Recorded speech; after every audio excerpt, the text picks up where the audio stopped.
नमस्कार। मैं सौरभ सिंह। आज हम बात करेंगे धान की खेती के बारे में। अन्य मुद्दों पे आज हम बात करेंगे। आइए जानते हैं कि सबसे पहले धान की वैज्ञानिक तथ्यों के आधार पर कुछ महत्वपूर्ण बिंदुओं और उनके प्राचीनतम स्रोतों के अनुसार उनकी समस्त जानकारियाँ। तो आइए शुरू करते हैं। सबसे पहले अगर हम जानकारी प्राप्त होती है जो हमें वैज्ञानिक तथ्यों के अनुसार, तो इसका जो वैज्ञानिक नाम है उसका वैज्ञानिक नाम है धान का ओराइजा सटाइवा। और अगर हम इसकी बात करें फैमिली की, इसके कुल की, इसके परिवार की, तो इसका परिवार है पोएसी फैमिली, जिसको ग्रेमनी भी कहते हैं। और साथ ही साथ इसकी उत्पत्ति की बात करें तो दक्षिण पूर्वी एशिया ही है। जी हाँ। और अगर हम इसके गुणसूत्रों की बात करें, इसके गुणों सूत्रों की अगर बात करें, इसको गुणों की संख्या की बात करें तो 2n = 24 है। जी हाँ। उसके साथ साथ इसका जो पुष्पक्रम है वो पेनिकल है।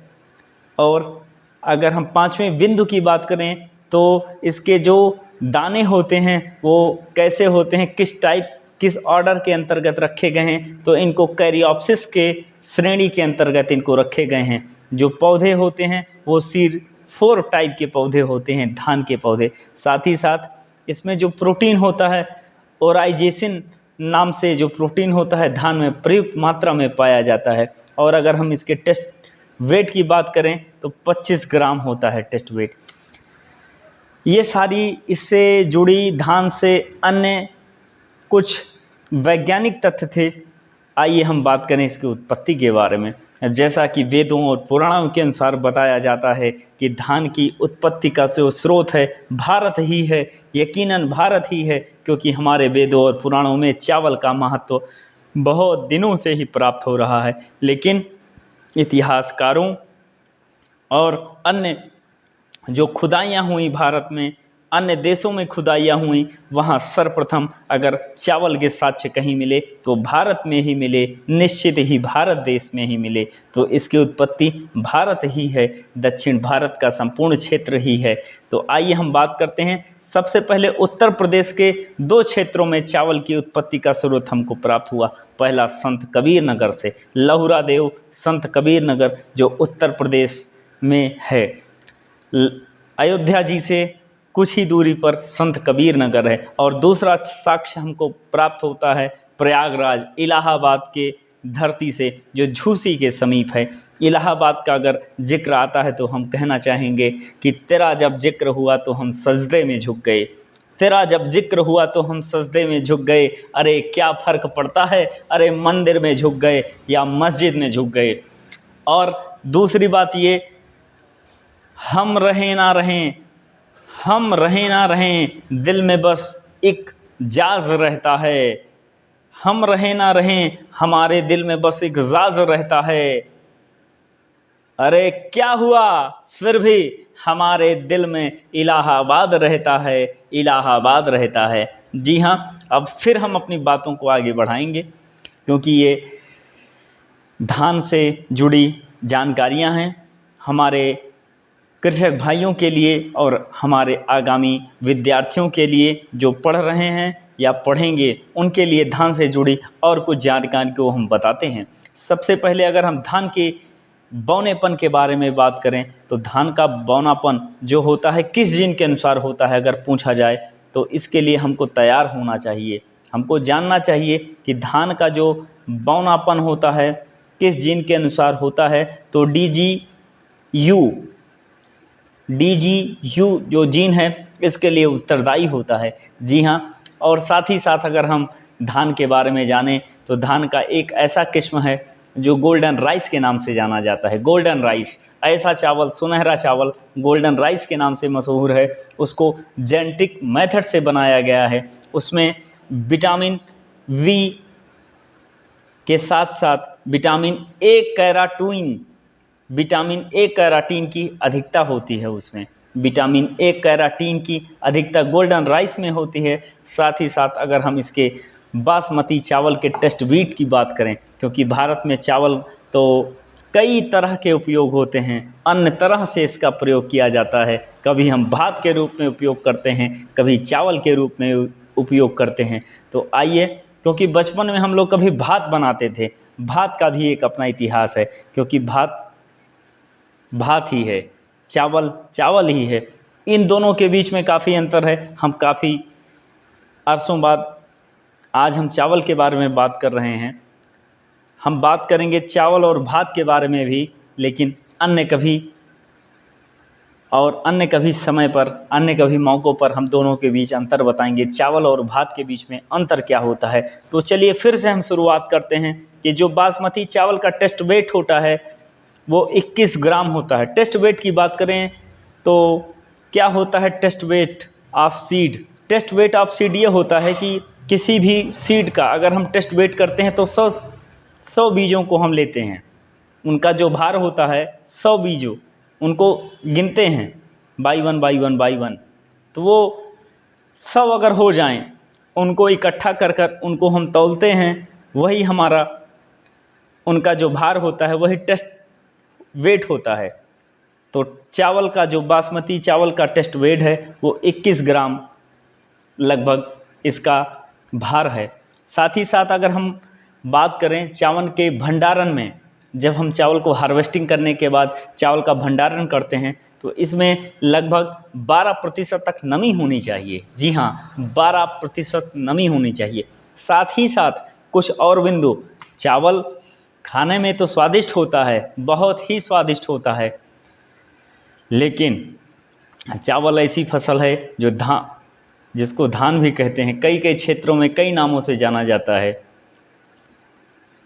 जोना किसी को कहते हैं, पंजाब के क्षेत्र में इसको जोना के नाम से जाना जाता है। अन्यत्र भारत के अन्यत्र स्थलों पर इसको चावल को अन्य नामों से जाना जाता है।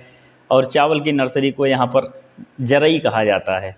जी हाँ, फिर से हम आपको बताएंगे कि जो चावल होता है हमारा, 1 किलो चावल उत्पादन करने में लगभग 5000 लीटर पानी का प्रयोग किया जाता है। 5000 लीटर पानी का प्रयोग करने पर हमको 1 किलो चावल प्राप्त होता है।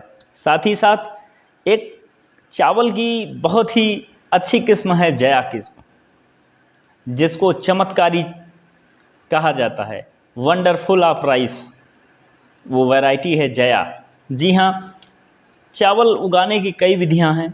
डायरेक्ट सीड मेथड विधि, नर्सरी मेथड विधि, डोपिंग मेथड विधि। हम अन्य जो विधियां हैं चावल की, अन्य किसी वीडियो में हम बात करेंगे। आज हम कुछ अलग बात करेंगे सिर्फ स्पेशली चावल के बारे में। जी हाँ, एक हमारा है सुपर धान, जिसको सुपर राइस कहते हैं। सुपर राइस जो इसका विकास हुआ, मनीला में इसका विकास हुआ। साथ ही साथ मनीला फिलीपींस, जो इसके फादर हैं सुपर राइस के, गोल्डन राइस अलग हुआ और सुपर राइस अलग हुआ। तो जो सुपर राइस है, इसके जो फादर हैं, इसको जो डेवलप करने का श्रेय जाता है गुरुदेव सिंह खुश, GS खुश जिनको कहते हैं, उनको ये श्रेय जाता है इसका। साथ ही साथ अगर हम बात करें आज, तो डोपिंग मेथड भारत में अगर आया तो आया कहाँ से। जी हाँ, डोपिंग मेथड जो आया वो फिलीपींस से आया, फिलीपींस। और ये तो हुई भारत में धान लगाने की विधियों के बारे में कि कौन सी विधि किस देश से हमने इजाद की, अपने देश में लाई। क्योंकि विधियां कोई भी हों, लेकिन अगर उत्पत्ति का स्थल के बारे में अगर हम बताएं तो भारत ही उसका उत्पत्ति स्थल क्षेत्र है। जी हाँ, और अगर हम चावल के कटोरे की बात भारत में करें तो चावल के कटोरे या बाउल ऑफ राइस की बात करें तो बाउल ऑफ राइस का भारत में ऐसा ही राज्य है हमारा छत्तीसगढ़। छत्तीसगढ़, जी हाँ, छत्तीसगढ़ ही है हमारा।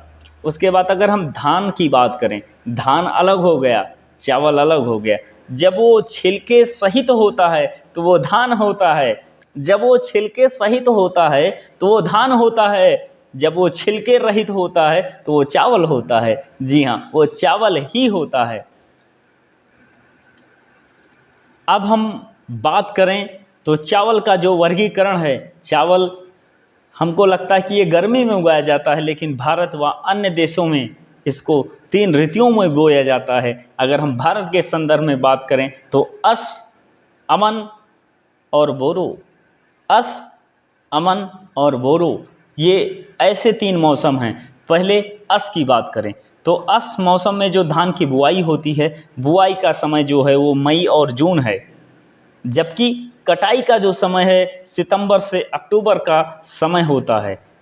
और साथ ही साथ दूसरी बात करें तो अमन की जो धान की बुआई होती है जो मौसम में जून से जुलाई में करते हैं, जी हाँ, और इसकी कटाई जब करते हैं नवंबर से दिसंबर में करते हैं। जबकि बोरो क्षेत्र समय है, बोरो बसंतकालीन या ग्रीष्म ऋतु में इसकी हम बुआई करते हैं। साथ ही साथ इसकी अगर हम बुआई की बात करें दिसंबर में करते हैं, नवंबर से दिसंबर में करते हैं, और इसकी कटाई मार्च से अप्रैल में करते हैं। ये प्रायः दक्षिण भारत में, साथ ही साथ बिहार में आस, अमन, बोरो 3 धान की किस्मों की बुआई पश्चिम बंगाल और बिहार में प्रमुखता से की जाती है।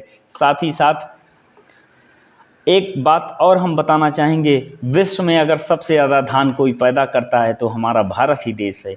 और इसके बाद धान में जो पोषक तत्व होते हैं वो किन मात्राओं में होते हैं, आइए हम उस पर चर्चा करते हैं। जी हाँ, अगर हम इसके प्रोटीन की बात करें तो धान में यानी चावल में क्या क्या पोषक तत्व प्रमुखता से पाए जाते हैं, तो वो है हमारा प्रोटीन हमारे शरीर के लिए अति आवश्यक है। जैसे हमारे पौधों को पैदा होने से बड़े होने में 17 पोषक तत्वों की आवश्यकता होती है, वैसे हमारे मानव शरीर में भी अन्य पोषक तत्वों की अलग प्रधानता है। तो सबसे पहले अगर हम चावल के बारे में जानें तो उसमें प्रोटीन की मात्रा 6 से 7% तक होती है, जबकि अगर हम फैट की बात करें तो उसमें 20 से 25% की मात्रा होती है। और साथ ही साथ सर्वाधिक मात्रा में अगर पाया जाने वाला चीज़ है तो वो है हमारा कार्बोहाइड्रेट हमारा लगभग 70 से 80% तक चावल में पाया जाता है। जी हाँ, अब हम अन्य चावल के महत्वपूर्ण बिंदुओं पर चर्चा करेंगे अन्य किसी वीडियो में। तब तक के लिए जय हिंद, जय भारत, जय जवान, जय किसान, जय जय कृषि विज्ञान।